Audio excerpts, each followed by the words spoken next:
Okay, yes, I'm back, and we are going to cover the way that we're thinking of rational thought, reason, Plato, Socrates. Okay, so we're looking at Andrew Domanski from South Africa, from the University of the Witwatersrand. So he wrote this essay, The Role of Reason in Plato's Philosophy, that I'm having you guys look at. Okay, and yes, so one thing that we need to get clear right offhand is that when we're considering Plato and Socrates, always remember that I teach them as one philosopher. So in other words, I combined the two thinkers, and they were both historical figures, they were real people. Socrates is older than Plato, and Plato is basically the person who wrote everything that Socrates said in dialogue form, and that's what we read. So everything that we read of Socrates was written down by Plato. Okay, and so just think of the two thinkers as one thinker. Okay, and that's kind of how I address the two. And yes, and so we need to get clear on reason. Domanski quotes Socrates, "I am and always have been one of those natures who must be guided by reason." And so this is interesting because I'm asking students oftentimes to consider the reasoning as far as how it is that we're looking at Plato and Socrates. But likewise, I also want students to get a sense of what reasoning is as well, right? Because we need to have that if we're going to start thinking of what a framework by which we're understanding philosophical thought, okay?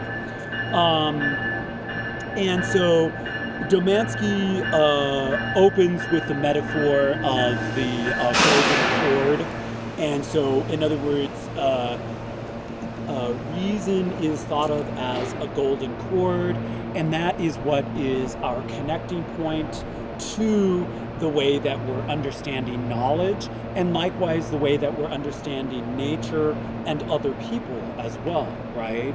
So it's the way that we're finding an organizing principle, a guideline, rules and regulations, likewise principles, also mathematics and logic could also be tied into that as well. So in other words, another word for logic is also reasoning. Okay, so we have logical reasoning, and when we're thinking of logical reasoning, we want to think of that as a way that we structure our thinking, and then also the way that we understand knowledge and the way that we're understanding things in general. And then likewise as a principle for how it is that we're guiding our appetites, which is another part of the soul according to Domanski's version of Plato's tripartite soul. So we have reason, and then we also have the appetites slash the passion. And so reason is always understood as guiding the appetites and the passions, right?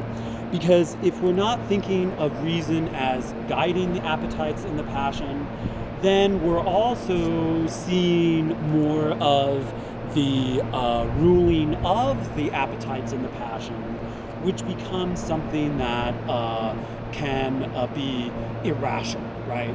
That in other words, the passions are not always rational, and they need to be guided by rational principles, organization, structures, guidelines, rules, laws, in order for the passions to be regulated and something that we could work with as individuals and likewise in a community. Okay, so it's really important to also make that distinction and corollary from the individual way that we're understanding reason for Plato and Socrates, and then also the way that that's communal as well. Because reason is communal. If we're thinking about rules and laws of thinking and ways of acting, if we're thinking about organizing principles, we have to pay attention to the way that that's understood and the way that we're thinking for ourselves, and likewise how it is that we are in groups with people, right? So organizing principles for communities, schools, workplace, politics, the arts need to be regulated, sporting events, et cetera, et cetera. All of that needs organizing principle in order to be understood, but likewise, all of that is not always rational thought. Some of that has to do with how it is that we're understanding our lives in a passionate sense, and likewise an emotional sense. So in other words, we have reason as the driver for emotion, and then likewise reason as the driver for the passions, okay? And so the passions then are our emotive selves, so how it is that we understand emotion. And so I think I just made it clear that emotion isn't always understood as rational, and so therefore it needs to be regulated by rational thought in order for it to be understood. And then likewise, the way that we're understanding our appetites, the appetites also need to be regulated. In other words, our passions need to be regulated by rational thought in order to be understood, and then also something that we deal with as far as individuals and likewise as a community, okay? So all of that's working together. One distinction that we might want to make is that this isn't like they're inextricably linked, or it is that they are inextricably linked. In other words, we need to see them as inextricably linked and intertwined in a way that it's not like it's easy to separate, say, the passions from reason. But what we're basically proposing is that the passions need to be regulated by reason in order to avoid more pain, for example. So, like, for example, when we're thinking of an excess of irrational passion, sometimes we're forgetting that the seeking of that can also be something that is bringing about a lot of pain, okay? And so what we're doing is the metaphor is often given of a chariot driver, that in other words, the charioteer drives the two horses of the passion and the appetites. So the passion slash emotion, and then the appetites slash desire of the soul, okay? So the soul has these three parts, and reason is the charioteer.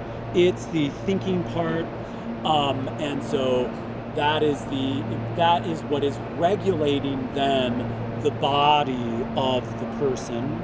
And then likewise, we could also give the metaphor that we're reminded of toward the end of the essay by Domanski, that there's also a corollary to the state as well. So the legislators slash politicians can be thought of this, quote, rational part, and then likewise the defense aspect, the warriors, the armed forces are then the way that we're thinking of the spiritual, passionate part, the emotional part. And then so and what's interesting here is that the businessmen and traders, or business and trade, then become something that looks like the regulator of the passions, the emotion as well. So, I'm getting myself confused. The appetites. Okay. So in other words, the way our business is led by the appetites of consumers in a way, right? So, in other words, the appetites have a way of working themselves into how it is that we understand doing commerce and working with business, right? Because you're working with the desirous part of the way that you're in the world, the way that you are communal, okay? And then also remember that when we're considering those ways that we are communal, remember that this is always regulated by way of reason, and so likewise that's understood in terms of laws, guidelines, rules, objective standards, likewise mathematics, logic. So in other words, all of those abstractions are pushed through the passions and then likewise through the appetites as well, in order to become how it is that we're understanding and interacting with the world as individuals, and then likewise by way of the way that we're interacting with the world by way of community as well. Okay, so I think that that's just about it. Let's see what it looks like from here, and talk to you later. Bye-bye.